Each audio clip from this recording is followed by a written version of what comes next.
இனி summer holidays கண்ணு call GT ஹாலிடேஸ்க்கு பண்ணு. GT holidays, south India's #1 travel brand.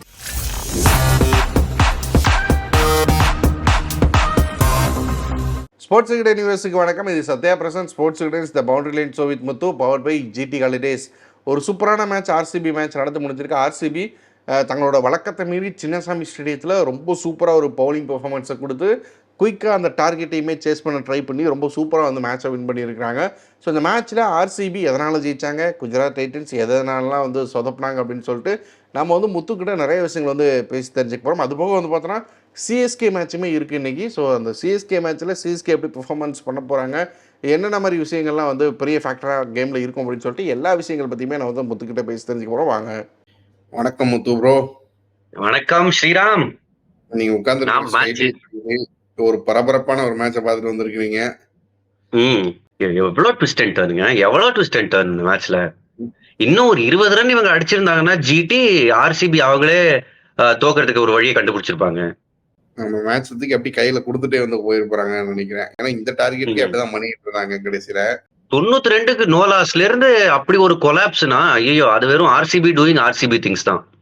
ஆர்சிபியால மட்டும் தான் பண்ண முடியும். நிச்சயமா என்ன நடக்குதுன்னு எனக்கு புரியல. வரவங்க எல்லாம் ஒரே மாதிரி ஆடி அவுட் ஆகுறாங்க. இங்க ராஷித் வேற ஃபிட்னஸ்ல இல்லையா, அது ஒரு காரணமா போச்சு. இல்லைன்னா அவரும் ஃபிட்டா இருந்து நினைச்சு பாருங்க, இன்னும் கொஞ்சம் டேஞ்சரஸா இருந்திருக்கும். ஃபர்ஸ்ட் ஸ்டார்டிங்ல இருந்தே பார்க்கலாம். ஸ்டார்டிங்ல இருந்தே கொஞ்சம் சர்ப்ரைஸா இருந்துச்சு. இன்னைக்கு சின்னசாமி ஸ்டேடியத்துக்கு வராங்க, ஆர்சிபி திரும்ப ஸ்ட்ரகிள் பண்ணுவாங்க, பவுலிங் பிரச்சனையா இருக்கும்லாம் எதிர்பார்த்தோம். பட் அதெல்லாம் இல்லாம இன்னைக்கு டிஃப்ரெண்டா இருந்துச்சு. என்ன ரீசன்? பெங்களூர்ல மழை அதிகமா பெஞ்சதுன்னு கேள்விப்பட்டோம். ஒரு வேளை அதெல்லாம் பிட்ச்ல எதுவும் இம்பாக்ட் வந்து இருந்துச்சா? இன்னைக்கு கூட மழை பெஞ்சிச்சுன்னு நினைக்கிறேன். ஸோ ஓவராலா அதனால பிட்ச் வந்து ரொம்ப அண்டர் கவர்ஸ் தான் இருந்திருக்கு. அதனால கிரவுண்ட்ஸ்மேனால ஃபுல்லா பிட்சை ரெடி பண்ண முடியல. ஸோ ஒரு மாதிரி கொஞ்சம் ஸ்டிக்கி விக்கெட்டா இருந்துச்சு. இன்ஃபேக்ட் இதே பிட்ச்ல தான் 287 வந்துச்சு, அதே ட்ராக். அது வந்து இப்படி மாறி இருக்கு அப்படின்றது வந்து மேட்சோட போக்க ரொம்ப ரொம்ப அஃபெக்ட் பண்ணுச்சு. அண்ட் போக போக பிச்சும் கொஞ்சம் பெட்டரா விளையாடின மாதிரி இருந்துச்சு.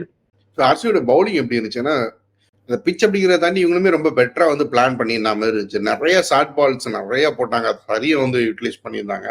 எப்படி இருந்துச்சு ஆர்சிபியோட பவுலிங் பாக்குறப்போ? சூப்பரா இருந்துச்சு. அண்ட் பிச்சை வந்து சூப்பரா யூஸ் பண்ணாங்க. ஏன்னா ஒரு பக்கம் மட்டும் பிச்ல வந்து புல் இருந்துச்சு, ஃப்ரெஷ் கிராஸ் இருந்துச்சு. ஸோ பால் அதிக நேரம் ஸ்விங் ஆச்சு. அண்ட் பால் ஸ்கிட் ஆகி பேட்டுக்கு வந்துச்சு. நீங்க ஜிடி பேட்டர் அவ்வளவு பேர் நீங்க பாப்பீங்க ஹெல்மெட்ல அடி வாங்கினாங்க, தோள்பட்டையில அடி வாங்கினாங்க. ஏன்னா எதிர்பார்க்கறத விட பால் வந்து வேகமா வந்துச்சு பேட்டுக்கு. அதெல்லாம் பிச் கண்டிஷன்ஸ். பட் போலிங்னு வரப்போ பவர் பிளேலயே சூப்பரா போலிங் போட்டாங்க. அங்கேயே மெயின் விக்கெட்ஸ் காலி. சுப்மன் கில்லோட விக்கெட் எடுத்தாங்க. ஏன்னா ரன் வரவே இல்லைன்னு அவர் ரன்னுக்கு போனாரு. Sai Sudharsan first time in his IPL career single டிஜிட்ல அவுட் ஆயிருக்காரு. இதுக்கு எல்லாமே காரணம் ஆர்சிபியோட போலிங் அண்ட் ஃபீல்டிங் ரெண்டுமே பக்காவா இருந்துச்சு. கேட்ச் எல்லாம் வந்து பயங்கரமா பிடிச்சாங்க. வர்ற சான்ஸ் எல்லாம் வந்து மிஸ் பண்ணாங்க. பாஞ்சு கோலியோட அந்த ரன் அவுட்லாம் ஷாருக் பண்ணதெல்லாம் பயங்கரமான டைரக்ட். ரொம்ப ஆமா. அண்ட் ஷாருக்கும் அதுக்கு வழி விட்டாரு, பால் போங்க அப்படின்னு. அவர் கோலியவே பாத்துக்கிட்டு இருந்தாரு. அவரு வந்துடலாம் அப்படின்ற ஒரு இதுலதான் இருந்தாரு. அவர் இன்ஃபேக்ட் லைனே மாற வேணாம், அவர் ஓடிக்கிட்டு இருந்த லைன்லேயே ஓடி இருந்தா பால் அவர் மேலதான் பட்டிருக்குமே தவிர ஸ்டம்ப் மேல பட்டிருக்காது. அண்ட் பின்னாடியே பாத்துக்கிட்டு இருந்தாருன்றதால ஃபுல் ஃபிளெஜ்டா டைவுக்கு போக முடியல அவரால். ஜிடியுமே இப்படி ஒரு விஷயத்த, இப்படி ஒரு பிச் இப்படி இருக்கணும், இல்லை இப்படி ஒரு கொலாப்ஸ் வரும்னு கூட எக்ஸ்பெக்ட் பண்ண மாதிரி தெரியல. ஏன்னா வந்து விஜய் சங்கர் இம்பாக்ட் பிளேயரா கொண்டு வராங்க. எப்போ கொண்டு வராங்கன்னா ஆல்மோஸ்ட் எல்லா விக்கெட்டும் போன மாதிரி ஒரு 6-7 விக்கெட் போனதுக்கு கூட கடைசியில ஒரு 2-3 ஓவர் இருக்கும்போது விஜய் சங்கரை கொண்டு வராங்க. அது எந்த அளவுக்கு ஃபர்ஸ்ட் வந்து ரொம்ப நல்ல முடிவு அப்படிங்கிறதுமே தெரியல. விஜய் சங்கரை லாஸ்ட் 2-3 ஓவர்ல கொண்டு வர அளவுக்கு அப்படி என்ன இருந்துச்சுங்கிறது தெரியல. நிச்சயமா நீங்க சொல்றது அப்சல்யூட்லி கரெக்ட். முன்னாடியே ஒண்ணு எடுத்துட்டு வந்திருக்கணும், அது பண்ணல. அதனால என்ன ஆச்சுன்னா ஒரு போலர் ஷாட். நீங்க சந்தீப் வாரியர் மாதிரி ஒரு போலர் இருந்திருந்தாருன்னா ஸ்கிட்டி 140+ போடக்கூடிய போலர், அவர் ரொம்ப எஃபெக்டிவா இருந்திருக்க முடியும் இந்த கண்டிஷன்ஸ்ல. சோ அந்த ஆப்ஷனை வந்து அவங்க அங்கேயே அவாய்ட் பண்ணிட்டாங்க. அங்கேயும் ஜிடி மாட்டாங்க. ஸ்ட்ராட்டஜிக்கலா ஆர்சிபி பெட்டரா இருந்தாங்க. அவங்களோட பேட்டிங் ரொம்ப இதுவானதுக்கு என்ன காரணம்னு நினைக்கிறீங்க? ஏன்னா வழக்கமாவே நம்ம பேசுவோம் அந்த 160 டீம் தான் அவங்க அப்படின்னு. அந்த 160 கூட அவங்களால வந்து எடுக்க முடியல, ரொம்ப கம்மியா தான் வந்து எடுத்திருந்தாங்க. ஸோ ஓவராலா வந்து கொலாப்ஸ் ஆனதுக்கு என்ன காரணம்னு நினைக்கிறீங்க?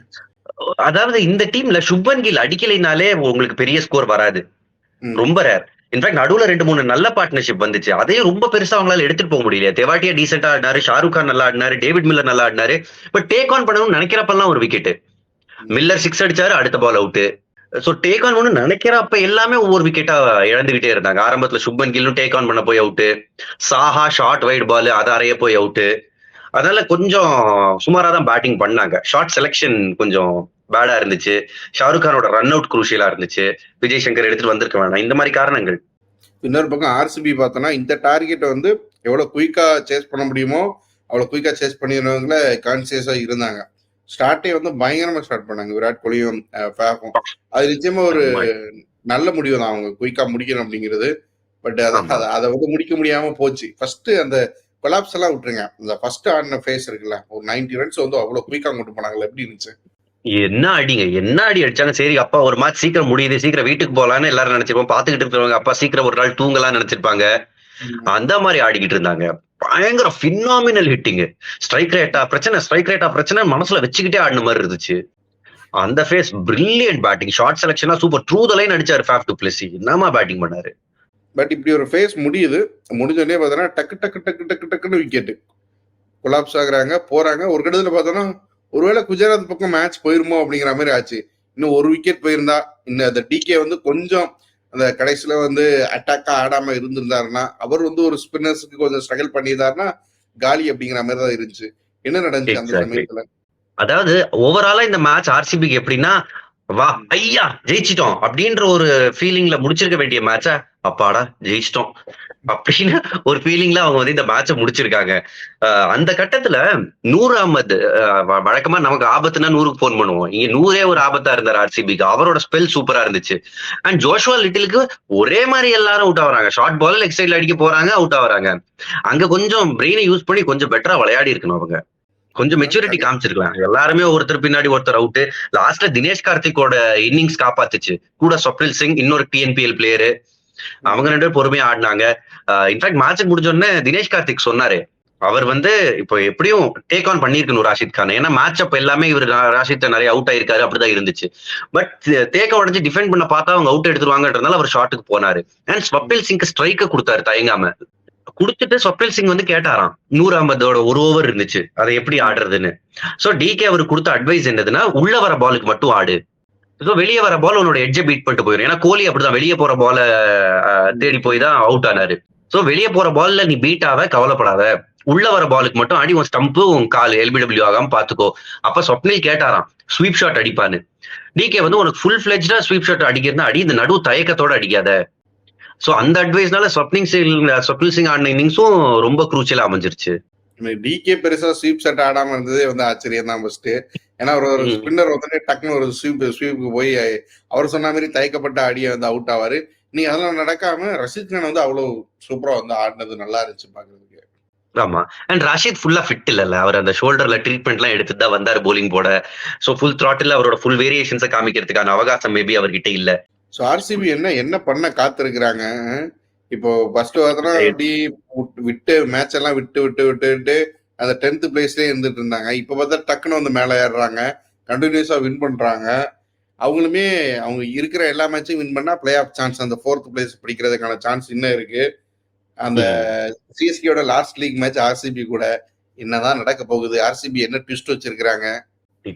நிச்சயமா அது அவங்க வந்து அவங்க போனா யாரையாவது இழுத்துட்டு போவாங்கன்னு ஒரு டீமா இருந்தவங்க டக்குன்னு ஒரு 2-3 மேட்ச் ஜெயிச்சு நாங்க ஏன் வரக்கூடாது அப்படின்ற கேள்வியை கேட்கறாங்க. வாய்ப்புகள் நிச்சயமா இருக்கு அவங்க ஆடுற பிராண்ட் ஆஃப் கிரிக்கெட். ஏன்னா இப்போ இழக்கிறதுக்கு எதுவுமே இல்லைன்னு விளையாடுறாங்க.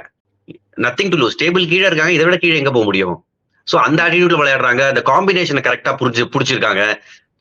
பேட்டிங்க வலுப்படுத்தலாம்னு சொல்லி இந்தியன் போலர்ஸ் மட்டுமே எடுத்து விளையாடுறப்ப இந்தியன் போலர்ஸும் ரெஸ்பாண்ட் பண்றாங்க.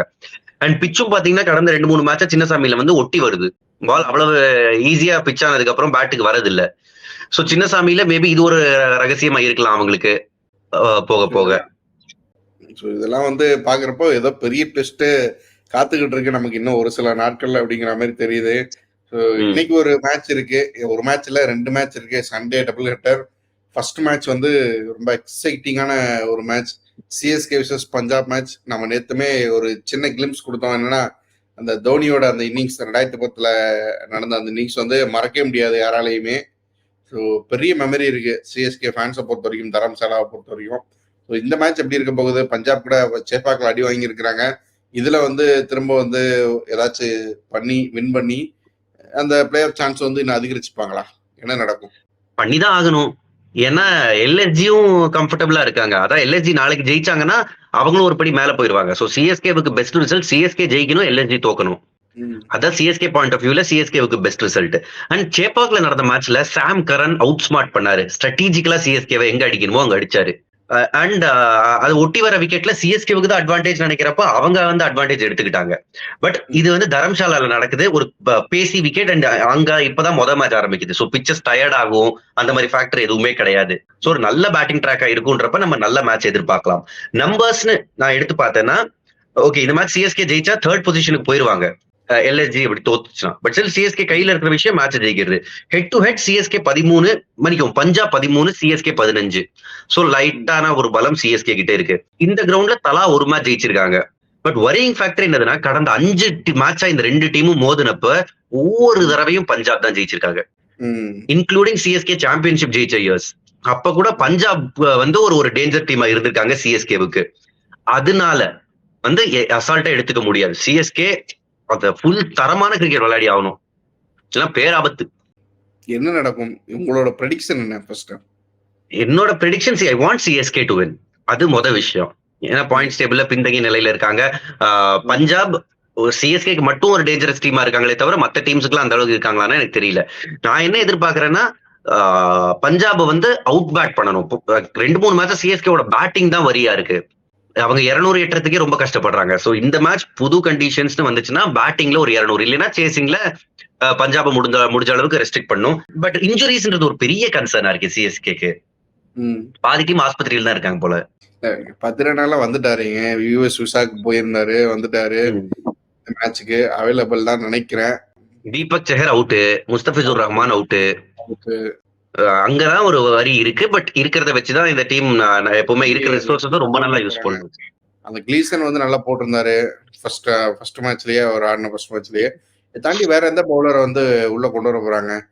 உள்ள கொண்டு வரதை விட இருக்கிறவங்க நல்லா பண்ணும். இப்போ ஒரு துஷார் தேஷ்பாண்டே நல்லா பண்றாரு. அவர் அவைலபிளா இருந்தா அது ஒரு கீ பொசிஷனா இருக்கும். அப்புறம் ஷார்துல் டாக்கூர் ஏதாவது பண்ணி ஆகணுங்க.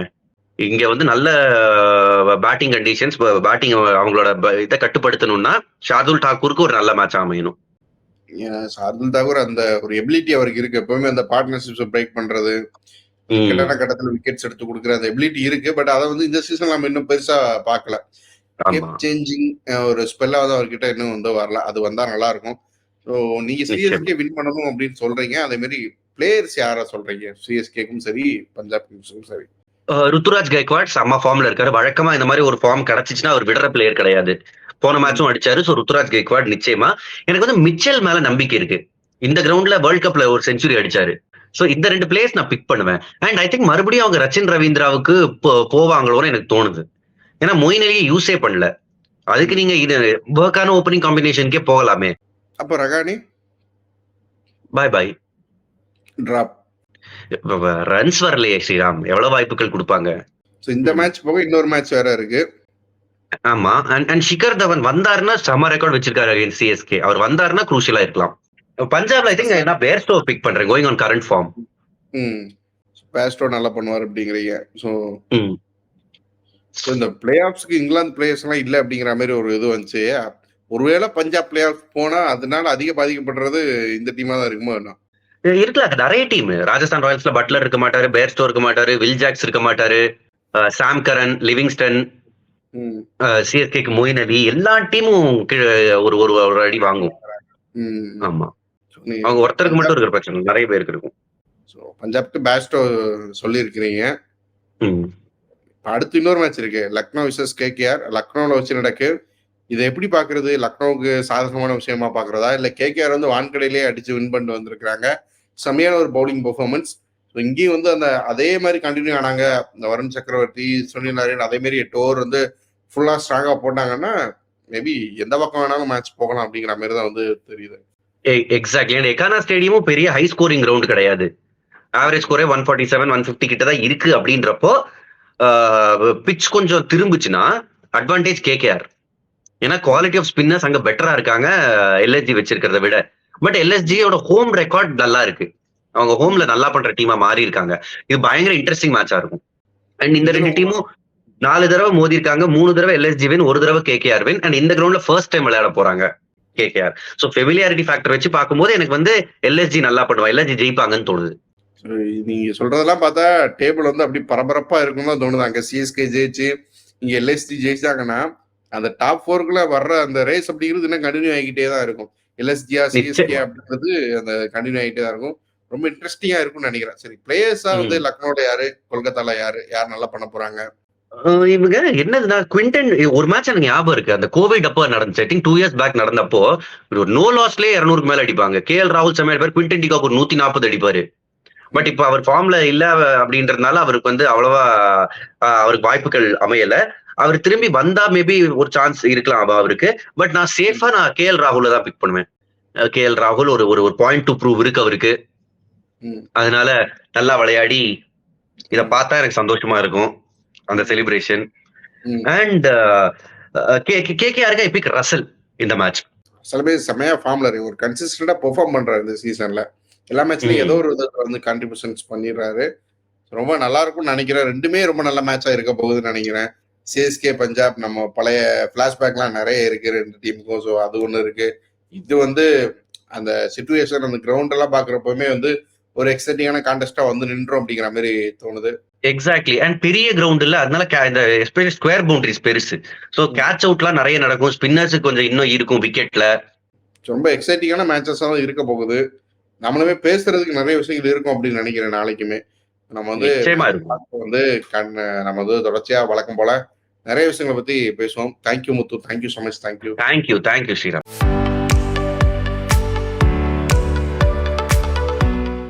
இனி சம்மர் ஹாலிடேஸ் கண்ணு கால் ஜிடி ஹாலிடேஸ்க்கு பண்ணு. GT holidays, south India's number 1 travel brand.